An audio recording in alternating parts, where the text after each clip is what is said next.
سہیل سے ہوئی تو لگنے لگا جیسے میں دنیا کی خوش قسمت ترین لڑکی ہوں، کیونکہ وہ بہت ہی اچھا اور ہمدرد شوہر تھا۔ شادی کے ایک ہفتے میں ہی اس نے مجھے بہت متاثر کر دیا تھا۔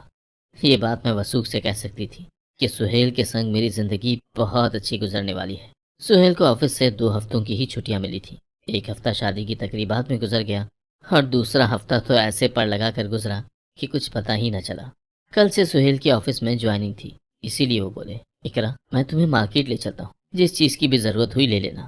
میں خوشی خوشی راضی ہو گئی کیونکہ مجھے کچھ چیزوں کی اشد ضرورت تھی۔ میں نے اور سہیل نے ساری چیزیں لے لی۔ واپسی پر وہ بولے، ہم کھانا بھی کسی اچھے سے ریسٹورنٹ سے کھا لیتے ہیں۔ ہم نے کھانا کھایا تو واپسی پر ہمیں کافی دیر ہو چکی تھی۔ ہم اپنی گاڑی تک جانے لگے تو ایک تیز رفتار وین ہمارے پاس سے گزری تھی۔ وہ وین دیکھ کر میرا اوپر کا سانس اوپر اور نیچے کا نیچے رہ گیا تھا۔ میں خوفزدہ ہو چکی تھی۔ میں نے ہڑبڑاہٹ میں جلدی سے گاڑی کا دروازہ کھولا اور اس میں بیٹھ گئی۔ سہیل بھی میرے پاس آ کر بیٹھ چکے تھے۔ وہ بولے، کیا بات ہے اقرا، تم وین کو دیکھ کر گھبرا کیوں گئی ہو؟ میری چوری پکڑی گئی تھی۔ میں مسکرانے کی کوشش کرنے لگی اور بولی، نہیں نہیں سہیل، ایسی تو کوئی بات نہیں ہے۔ مگر سہیل کو میرا جواب مطمئن نہیں کر سکا تھا۔ وہ بضد رہے کہ میں انہیں سب کچھ سچ سچ بتا دوں۔ ایک لمحے کے لیے تو دل میں آیا کہ میں ان سے وہ سب کہہ دوں جو مجھ پر بیتا ہے۔ یقیناً میری بات کو بخوبی سمجھ سکتے تھے، مگر دل میں ایک خوف سا بیٹھا تھا کہ کہیں ایسا نہ ہو کہ وہ مجھ سے خفا ہو جائیں اور شادی کی شروع دن اسی پریشانی میں گزر جائے۔ اسی لیے میں نے بات بنا دی کہ مجھے تیز رفتار چیزیں دیکھ کر بہت خوف آتا ہے۔ سہیل میری بات سن کر پرسکون ہو چکے تھے، جبکہ جو سچ تھا وہ شاید میں کسی کو بھی نہیں بتا سکتی تھی، کیونکہ وہ میری زندگی کا سب سے بھیانک راز تھا۔ رات کو ہم گھر پہنچے تو میری ساس اور نند جویریہ نے عدالت لگائی ہوئی تھی۔ میری ساس بولی، سہیل، میں اسی دن سے ڈرتی تھی کہ تم شادی کے بعد میرے ہاتھوں سے نکل جاؤ گے۔ اپنی کماری بہن کو بھی فراموش کر دو گے کیا؟ کیا تھا جو اپنی اس یتیم بہن کو بھی اپنے ساتھ لے جاتے؟ مجھے اپنی ساس کی بات بالکل بھی اچھی نہیں لگی تھی۔ بھلا میاں بیوی کے درمیان کسی تیسرے کا کیا کام؟ سہیل بولا، امی میں لے تو چلتا، مگر اقرا نے مجھے منع کر دیا تھا کہ کسی کو ساتھ لے جانے کی کوئی ضرورت نہیں ہے۔ میں تو ہکا بکا سہیل کی شکل دیکھتی رہ گئی۔ میری ساس بولی، ہاں ہاں، بہویں تو ہوتی ہی ایسی ہیں، تمہیں تو اپنی بہن کا خیال رکھنا چاہیے تھا نا۔ سہیل جھٹ سے بولا، جی جی امی، آئندہ خیال رکھوں گا۔ میری ساس اور نند کے چہرے پر میرے لیے بیزاری ہی بیزاری تھی، اس لیے میں مزید وہاں پر نہ رک سکی اور اپنے کمرے میں آ گئی۔ میری آنکھوں سے آنسو بہنے لگے تھے۔ میں تو یہ توقع بھی نہیں کر سکتی تھی کہ سہیل خود کو بچانے کے لیے مجھ پر اس قسم کا الزام بھی لگا سکتے ہیں۔ تھوڑی دیر بعد ہی سہیل بھی کمرے میں آ گئے۔ وہ بولے، کیا بات ہے اقرا، رو کیوں رہی ہو؟ میں بولی، سہیل، میں آپ سے اس قسم کی حرکت کی توقع نہیں کر سکتی تھی۔ آپ نے کس طرح سے جھوٹ بول کر مجھے آنٹی کی نظروں میں گرا دیا ہے۔ سہیل میری بات سن کر ہنسنے لگے اور بولے، ارے پگلی، اس بات پر کیوں رو رہی ہو؟ دراصل بات یہ ہے کہ میں اپنی والدہ اور بہن کا واحد سہارا ہوں۔ وہ چاہتی ہیں کہ میں بس ان کا ہو کر رہوں۔ وہ کسی کے ساتھ شراکت داری قبول نہیں کر سکتی۔ اگر میں کہہ دیتا کہ میں خود اقرا کو لے کر نہیں گیا تھا تو یقیناً وہ گھر میں طوفان کھڑا کر دیتی۔ میں نے تمہارا نام لے لیا تو دیکھا نا کہ دونوں نے اپنے منہ سے ایک لفظ نہیں نکالا۔ میں نے تمہارا نام گھر میں امن رکھنے کے لیے لیا تھا۔ تم ذرا ذرا سی بات پر کیوں اداس ہوتی ہو؟ مجھے سہیل کی بات بالکل بھی پسند نہیں آئی تھی۔ جو بھی تھا، اسے مرد بن کر حالات کا مقابلہ کرنا چاہیے تھا۔ یہ کیا بات ہوئی کہ اس نے الزام مجھ پر ہی دھر دیا؟ خیر، سہیل نے مجھ سے معافی مانگی تو میں نے اس کی دوسری اچھائیاں یاد کر کے اسے معاف کر دیا تھا۔ اب میں اتنی بھی کم ظرف نہیں تھی کہ ایک ہی بات کو لے کر روتی پیٹتی رہتی۔ میں نے نوٹس کیا تھا کہ میری ساس اور نند اس دن کے واقعے کے بعد مجھ سے کھچی کھچی سی رہنے لگی تھی۔ میں ہی اس سرد مہرے کی دیوار کو گرانے کے لیے ان کے آگے پیچھے ہو رہی تھی۔ میں نے واشنگ مشین لگا کر سارے گھر کے کپڑے دھو ڈالے تھے۔ چھت پر کپڑے ڈالنے گئی تو مجھے محسوس ہوا جیسے کوئی مجھ پر نظر رکھے ہوئے۔ میں بہت گھبرا گئی تھی۔ ادھر ادھر دیکھا تو مجھے کوئی بھی نظر نہ آیا۔ اگر یہ سب میرے ساتھ پہلی دفعہ ہوا ہوتا تو یقیناً میں اس بات کو اپنا وہم مان کر نظر انداز کر دیتی، مگر ایسا میرے ساتھ چوتھی یا پانچویں بار ہو رہا تھا۔ مجھے لگا کہ کوئی ہے جو ہمارے اس گھر پر نظر رکھے ہوئے ہے، اور یہ بات کافی پریشان کن تھی۔ اسی لیے میں نے اپنی ساس کے ساتھ تذکرہ کیا۔ میں بولی، آنٹی، کچھ دنوں سے مجھے محسوس ہو رہا ہے کہ کوئی ہمارے گھر میں تاک جھانک کر رہا ہے۔ میری ساس میری بات سن کر ہنس دی تھی۔ وہ بولی، بیٹی، بلا وجہ وہم مت پالو، ایسا کچھ بھی نہیں ہے۔ میں نے سوچا کہ شاید واقعی ہی مجھے وہم ہوا، اسی لیے اس بات کو بھول کر کھانا بنانے لگی تھی۔ میں نے سہیل کی پسندیدہ بریانی بنائی تھی۔ اب میں بے صبری سے ان کا انتظار کر رہی تھی کہ وہ کب گھر آئیں اور میں انہیں بریانی پیش کروں۔ شام کے 6 بجے کے قریب وہ گھر آئے تو معمول کے مطابق سب سے پہلے اپنی والدہ کے کمرے میں انہیں سلام کرنے کے لیے چلے گئے۔ میں ان کا انتظار کرنے لگی۔ تبھی وہ غصے سے تن فن کرتے ہوئے میرے پاس آئے اور بولے، تم نے میری والدہ سے کیا کہا ہے؟ میں ہکا بکا کھڑی ان کا چہرہ دیکھنے لگی۔ میں بولی، میں نے تو کچھ بھی نہیں کہا۔ تبھی میری ساس بھی اپنے کمرے سے نکل کر صحن میں آ گئی تھی۔ وہ بولی، جھوٹ کیوں بول رہی ہو؟ سچ سچ کہو نا کہ تم نے میری 7 پردوں میں پلی بیٹی پر الزام لگایا ہے۔ میں ناسمجھی سے ان کو دیکھنے لگی تھی، کیونکہ میں نے تو جویریہ پر کوئی بھی الزام نہیں لگایا تھا۔ وہ بولی، کیا تم نے نہیں کہا تھا کہ کوئی غیر مرد میری بیٹی کے لیے گھر میں تانگ جھانک کر رہا ہے؟ میں تب سمجھی کہ انہوں نے کہاں کی بات کو کہاں پر جوڑ دیا تھا۔ میں بولی، امی، میری بات کا وہ مطلب نہیں تھا۔ میرے منہ سے ابھی یہ الفاظ ادا ہی ہوئے تھے کہ سہیل نے میرے منہ پر تھپڑ دے مارا تھا۔ وہ بولا، تم نے ایسے الفاظ استعمال ہی کیوں کیے کہ بعد میں تمہیں اپنی صفائیاں دینا پڑیں؟ میں منہ پر ہاتھ رکھ کر کھڑی بے یقینی سے اپنے شوہر کی جانب دیکھ رہی تھی کہ اس نے کس طرح مجھے اپنے گھر والوں کے سامنے پیٹ ڈالا تھا۔ میں بھاگتی ہوئی اپنے کمرے میں چلی گئی تھی اور پھوٹ پھوٹ کر رونے لگی تھی۔ یوں ہی روتے روتے شام سے رات ہو گئی تھی۔ 11 بجے کہیں جا کر سہیل کمرے میں آئے تھے۔ مجھے روتا دیکھ کر وہ جھٹ سے میرے پاس آ کر بیٹھ گئے اور میرے چہرے سے آنسو صاف کرنے لگے تھے۔ انہوں نے اپنے دونوں ہاتھ میرے سامنے چھوڑ دیے تھے اور مجھ سے معافی مانگنے لگے۔ وہ بولے، اقرا، میں جانتا ہوں کہ تم بہت ہی اچھی اور سلجھی ہوئی لڑکی ہو۔ تم کبھی بھی اس قسم کی بیہودہ بات نہیں کر سکتی۔ امی کے منہ پر تو نہیں کہہ سکتا تھا نا کہ آپ جھوٹ کہہ رہی ہیں اور میری بیوی سچی ہے۔ اگر میں ایسی بات کہہ دیتا تو تم جانتی نہیں ہو کہ ان کی کتنی دل آزاری ہوتی۔ انہوں نے مجھے کہا تھا کہ تم نے اپنی بیوی کو تھپڑ مارنا ہے تاکہ آئندہ کبھی اس میں اتنی جرأت نہ ہو کہ وہ اس قسم کی بات کر سکے، ورنہ میں تو کبھی بھی تم پر ہاتھ اٹھانے کا تصور بھی نہیں کر سکتا۔